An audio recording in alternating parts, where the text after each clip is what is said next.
वज़ीर-ए-आज़म शहबाज शरीफ की अशकाबाद में आलमी रहनुमाओं से मुलाकातें। वज़ीर-ए-आज़म शहबाज शरीफ की रूसी सदर प्यूटन से मुलाकात। शहबाज शरीफ और प्यूटन काफ़ी देर एक दूसरे से बातें करते रहे। वज़ीर-ए-आज़म की ईरानी सदर मसूद पेज़ेश्कियान से मुलाकात। दो तरफ़ा तिजारत के हजम को बढ़ाने पर इत्तफ़ाक़, सरहदी मंडियों को फ़ाल करने पर भी तबादला ख्याल किया गया। वज़ीर-ए-आज़म की तुर्क सदर रजब तैयब एर्दोगान से भी मुलाकात। वज़ीर-ए-आज़म ताजिक सदर इमाम अली रहमान और किर्गिज़ सदर सादिर रजपारोफ से भी मिले।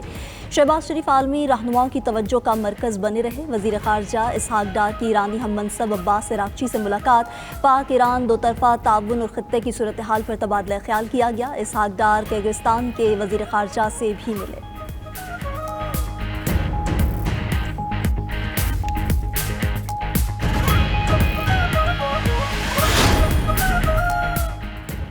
चाहते हैं नून लीग गिलगित में कामयाबी हासिल करे। गिलगित बल्तिस्तान इलेक्शन में टिकट मेरिट पर दिए गए। सदर मुस्लिम लीग नून नवाज शरीफ की गिलगित बल्तिस्तान की पार्टी ओहदेदारों से गुफ्तगू। कहा कि बात सबकी सुनते हैं, फैसला मेरिट पर करते हैं। मेरिट पर कोई कॉम्प्रोमाइज़ नहीं होना चाहिए।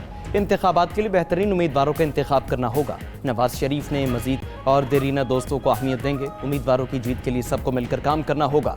हमने नज़र रखनी है कौन अपना है कौन पराया। पार्टी उसूलों पर समझौता नहीं किया जाएगा। फ़ज़ा बहुत अच्छी है, इंतखाबात के नताइज भी अच्छे आने चाहिए। GB और आज़ाद कश्मीर को NFC के तहत फंड्स मिलने चाहिए। वज़ीर-ए-आज़म शहबाज शरीफ से फंड्स के हवाले से बात करूँगा।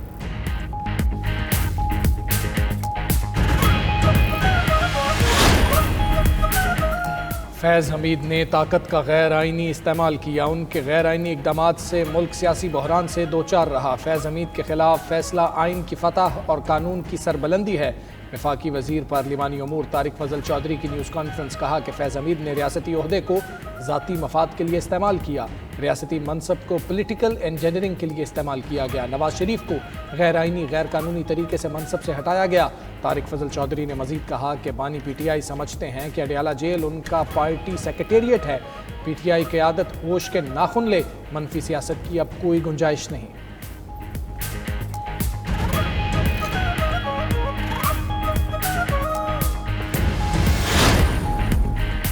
Chairman Peoples Party Bilawal Bhutto का सियासी जमातों को अपने दायराकार में रहकर सियासत करने का मशवरा। बोले, मुल्की सालमियत के खिलाफ चलने वालों के साथ आहनी हाथों से निपटा जाएगा। पंजाब के अवाम से मुलाकातों का सिलसिला रुकने वाला नहीं। पीपल्स पार्टी के कारकुन खुद को तनहा न समझें। बिलावल भुट्टो की गवर्नर हाउस लाहौर में अहम मुलाकातें। मुख्तलिफ सियासी जमातों के रहनुमाओं ने पीपल्स पार्टी में शमूलियत इख्तियार की। बिलावल भुट्टो ने पार्लियामेंटेरियन, सीनियर सहाफ़ियों, कारोबारी शख्सियात से भी मुलाकातें की। पार्टी रहनुमाओं को बल्दियाती इंतखाबात में मुखालिफिन को टाइम देने की हिदायत। बिलावल भुट्टो ने एक्स पर वज़ीर आला पंजाब मरियम नवाज को मुखातिब करते हुए कहा कि मैडम, वज़ीर आला पुरखलूस इस्तक़बाल और मस्बत रद्द-ए-अमल पर आपका शुक्रिया।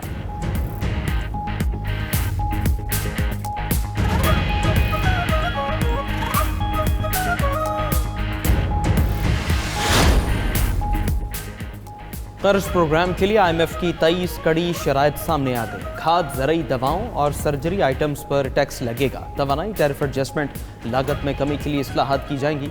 हुकूमत शुगर सेक्टर को मुकम्मल तौर पर डीरेगुलेट करेगी। बिजली के शोबे में टैरिफ एडजस्टमेंट जारी रखेगी।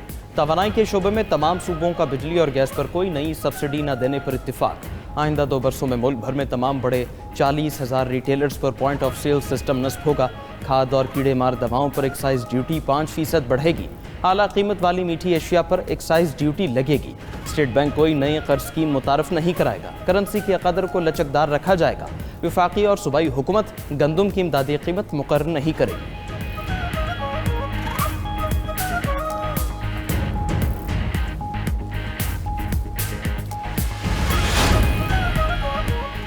एशियाई तरक्याती बैंक ने पाकिस्तान के लिए $54 करोड़ की मंजूरी दे दी। $40 करोड़ SOE इस्लाहात के लिए मिलेंगे। $14 करोड़ सिंध कोस्टल रेजिलियंस के लिए मंजूर।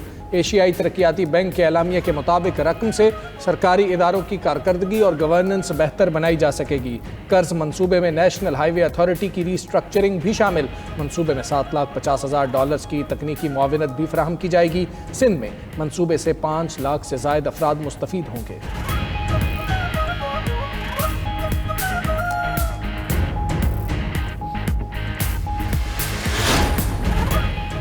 ورلڈ بینک نے پاکستان کے لیے $40 کروڑ کی منظوری دے دی۔ اعلامیے کے مطابق رقم پانی، صفائی اور بنیادی حفظان صحت کے منصوبوں کے لیے استعمال ہوگی۔ پنجاب میں شہری انتظامیہ کی ادارہ جاتی اور مالی کارکردگی بہتر بنانے میں مدد ملے گی۔ PICP پروگرام پنجاب کے 16 شہروں میں شروع کیا جائے گا۔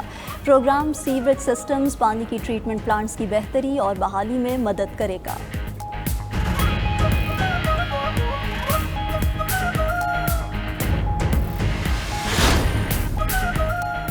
سونے کی قیمت تاریخ کی بلند ترین سطح پر پہنچ گئی۔ فی تولہ سونا 10,700 روپے مہنگا، نئی قیمت 4,54,262 روپے فی تولہ ہو گئی۔ عالمی مارکیٹ میں بھی سونا مہنگا، $107 بڑھ کر فی اونس سونا $4,319 کا ہو گیا۔ گڈز ٹرانسپورٹ اتحاد کا ہڑتال ختم کرنے کا اعلان۔ حکومتی کمیٹی اور گڈز ٹرانسپورٹروں کے درمیان مذاکرات کامیاب۔ حکومتی کمیٹی نے جرمانوں میں اضافے کے قانون میں ترمیم کرنے کی یقین دہانی کروا دی۔ گڈز ٹرانسپورٹروں کو 15 روز کا ریلیف بھی دینے کا اعلان۔ گڈز ٹرانسپورٹ اتحاد نے DIG ٹریفک پنجاب کے دفتر میں حکومتی کمیٹی سے مذاکرات کیے۔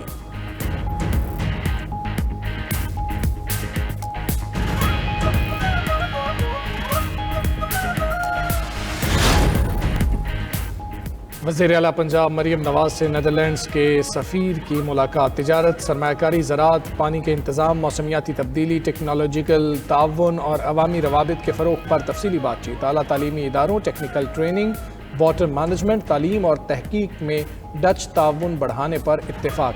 مریم نواز نے کہا نیدرلینڈز پاکستان کا دوسرا بڑا یورپی تجارتی شراکت دار ہے۔ پنجاب سرمایہ کاروں کو سازگار ماحول فراہم کرتا ہے۔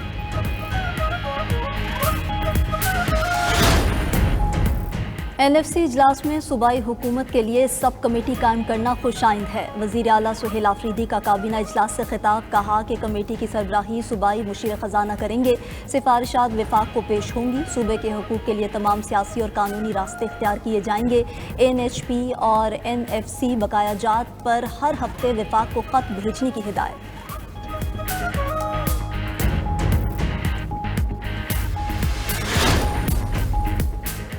تھائی لینڈ کے وزیر اعظم نے پارلیمنٹ تحلیل کر دی۔ اپوزیشن نے وزیر اعظم کے خلاف عدم اعتماد لانے کی دھمکی دی تھی۔ ملک میں 45 سے 60 روز میں نئے انتخابات کرائے جائیں گے۔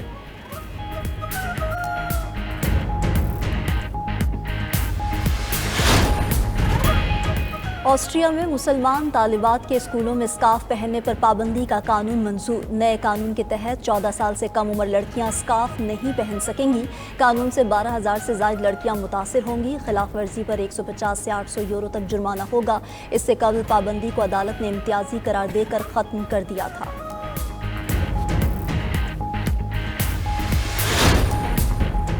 امریکی ریاست واشنگٹن میں مسلسل تیز بارشوں سے سیلاب نے تباہی مچا دی۔ ریاست بھر میں درجنوں سڑکیں بند، ہزاروں افراد انخلاء پر مجبور۔ گورنر باب فرگوسن کا ایمرجنسی نافذ کرنے کا اعلان۔ امدادی کاموں میں ہیلی کاپٹرز بھی شریک۔ ادھر بیجنگ میں موسم سرما کی پہلی برف باری، شہر نے سفید چادر اوڑھ لی۔